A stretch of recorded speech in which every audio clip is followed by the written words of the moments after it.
Ai, ai, o cinema. Aquele relacionamento tóxico que a gente adora ficar preso por horas até esquecer do mundo real, não é mesmo? Mas quem disse que alguma hora essa desilusão ela não bate na sua porta, hein? Tá achando que é só você que se decepciona? Não é não. Se liga aí que hoje nós vamos falar de Prometeu tudo, entregou nada. 5 filmes que levaram o preju pra casa.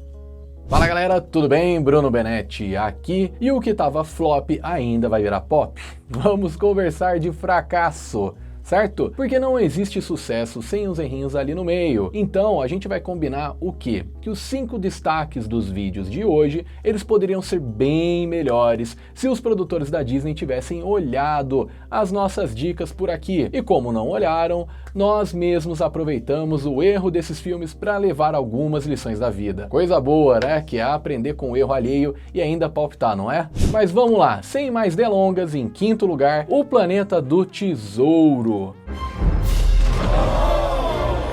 Já ouviu falar desse filme, produção?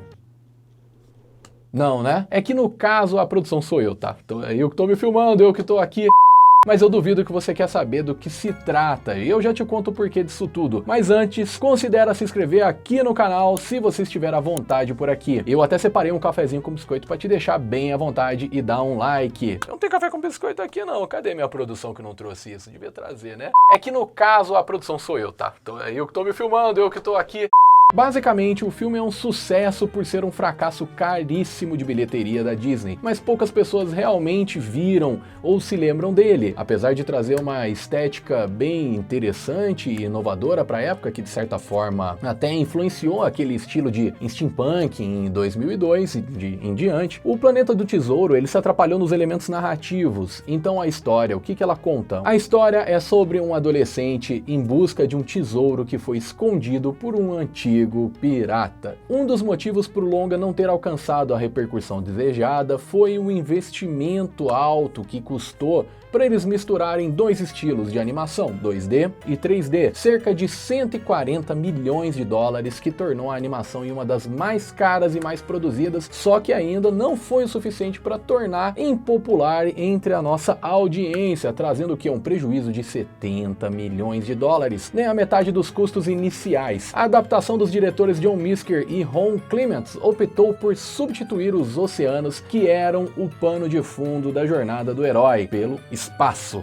Um pouco radical, né? Agora, cá entre nós, será um dos motivos que levaram os diretores a fazerem essa mudança, que foi a comparação que podia haver entre as duas obras, um filme e anime, ou acham que foi outra coisa? Mas a real razão desse filme estar em quinto lugar no ranking é porque a Disney já tem um histórico de pesar à mão em várias adaptações do público em muitos filmes adaptados. Nesse caso, exclusivamente, o problema é que o lugar de trocar um cenário pelo outro, eles escolheram manter o universo dos piratas para mesclar com todo o conteúdo espacial. Então no mesmo filme você via marujos, espaçonaves e policiais robôs. Pois é. A audiência e os críticos principalmente, eles não gostaram, o que deixou essa impressão de que os diretores, eles atiraram para todo lado e no final não acertaram em nada concreto. A inspiração nesse filme foi tanta que a narrativa acabou ficando com essa cara de salada de gosma, muito além da compreensão humana. Mas vamos lá, bora pro quarto filme. Volta ao Mundo em 80 Dias. Sabe aquele livro escolar obrigatório que os alunos leem com muito carinho? Então, para muita gente, a história do Júlio Verne, apesar de ser um clássico literário lá dos anos de 1800, não caiu muito no gosto do povo. E parece que nem o Jack Chan escalado no elenco, com outros grandes nomes como Schwarzenegger, eles foram suficientes para salvar os resultados da bilheteria. O filme parte da aposta de um homem que tenta dar a volta ao redor do mundo em 80 dias de balão. Muita aventura, a presepada acontecem nesse meio tempo, mas no fim não convenceu a galera. A narrativa ela se atropelou, mas não divertiu tanto o esperado, e os fãs também mais críticos, eles argumentaram que a história saiu muito do romance original e tirou alguns personagens e eventos importantes para a obra. Até tinha um potencial bem épico e bem engraçado naquela pegada fantasiosa que o público do estúdio adora e que gasta também uma boa grana, mas no final das contas foi o filme vizinho Up, com essa proposta de explorar o mundo em balões. E no ano de 2009, se a Disney com 100 milhões de dólares levou 5 anos para ter sucesso com uma ideia considerada genial, quem é você na fila do pão para desistir a primeira tentativa, hein? We will make history. Bola pra frente, balão pra trás e bora, meu filho! Terceiro pior filme. Qual será a caca da vez? Me conta aqui nos comentários qual que é o seu palpite do filme que merecia ser esquecido e deletado da Disneylândia. E se você chutou Alice através do espelho, acertou. Sabe o que é uma pena? Porque muitos fãs eles já estavam ali formados, né, quando esse filme chegou, e depois dessa surpresa agradável que havia sido o live action do Alice no País das Maravilhas lá em 2010, a expectativa para esse filme disparou lá em cima também, porque são 6 anos, pessoal, a tendência era melhorar, certo? Então de 2010 até então, errado. No começo, o trabalho de levar o mundo fantástico dos desenhos para a realidade foi uma missão até que difícil para eles, mas eles até cumpriram o recado da animação antiga. Afinal, a gente está falando de um dos clássicos mais memoráveis da Disney e de uma beleza também muito singular, com aquele gostinho de infância que vai além da nostalgia. Eu tenho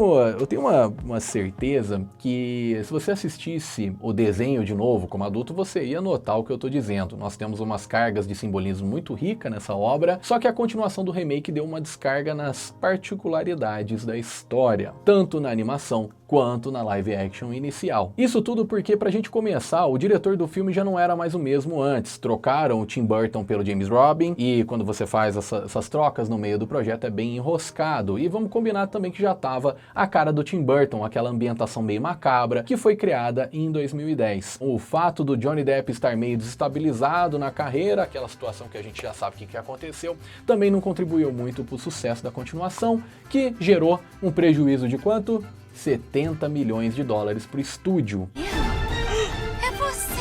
Nos conhecemos? Em segundo lugar, vamos de flopadas monumentais. Temos uma menção honrosa que atingiu níveis mundiais de desastre, revolucionando os fracassos da indústria cinematográfica. Com a ajuda de quem? Das mães. Sim, minha gente, sim, as mães. Elas fizeram um estrago no filme sobre alienígenas que os próprios alienígenas. Sabe por quê? Porque a gente tá falando de Marte Precisa de Mães, um filme de 2011. Aí você deve estar pensando, mães? Alienígenas ou só bonecões gigantes? Nada desse filme parece normal. Dá uma olhada na cara desses personagens, eles realmente parecem mais bonecos bizarros do que humanos ou alguma coisa simplesmente ali que não caiu muito bem. Esse filme ele é totalmente esquecível e caro e sem graça. Esquisito também, mas nem tudo tem o que a gente falar porque poucas pessoas lembram na verdade, porque não é à toa que se tornou um dos maiores fracassos de todo o cinema, tanto pela história questionável quanto pela animação bizarra que gerou um prejuízo, adivinha de quanto? De 110 milhões de reais. Puta, é muita grana, hein? E você ficou aí chorando porque perdeu 50 conto no chão, né, filho? Então, tomar bastante cuidado com isso aí. Poxa vida. Ativar retropropulsores! Isso vai entrar pra minha lista de Natal! Em último lugar, finalmente, essa você não sabia ainda, eu tenho certeza, hein? Vamos lá, quinto lugar, vamos entrar pro nosso A Canção do Sul, de 1946. Eu te digo que até esse filme, dessa vez, a resposta não é bilheteria, já que A Canção do Sul, ela teve uma bilheteria até que razoavelmente boa e chegou a levar o Oscar na categoria musical. Se nós pegarmos e separarmos o último lugar da lista para trazer uma curiosidade histórica que quase ninguém sabe sobre as obras do estúdio, mas esse filme bastardo da Disney gera muita polêmica e ainda assim continua bem escondidinho, sendo que no passado o longa fazia muito sucesso. Mas hoje em dia, por outro lado, ninguém sabe, né? O filme, basicamente, ele traz a representação visível e problemática no decorrer da história com problemas negros muito estereotipados e por esse motivo foi tão criticado, com razão, desde o lançamento. Foi boicotado por ativistas e cidadãos negros e aplaudido por outros como sempre. Na estreia foi um sucesso e assim ainda reverberou pelos próximos anos. De mais de umas 4 décadas depois, a Disney ela optou por nunca mais exibir e bloquear a entrada comercial do filme em vários países, dizendo apenas que não condiz com a conduta social da empresa, porque o retrato ele foi feito ali em torno das famílias negras, e realmente a narrativa conta a história dessas famílias e da sua identidade racial de uma maneira super descolada da realidade, colocando os personagens negros quase que de forma submissa diante de outros personagens brancos, como se fossem escravos satisfeitos, vivendo no mundo da Disney. O que você faz com seu tempo, irmão? Eu vou pra cá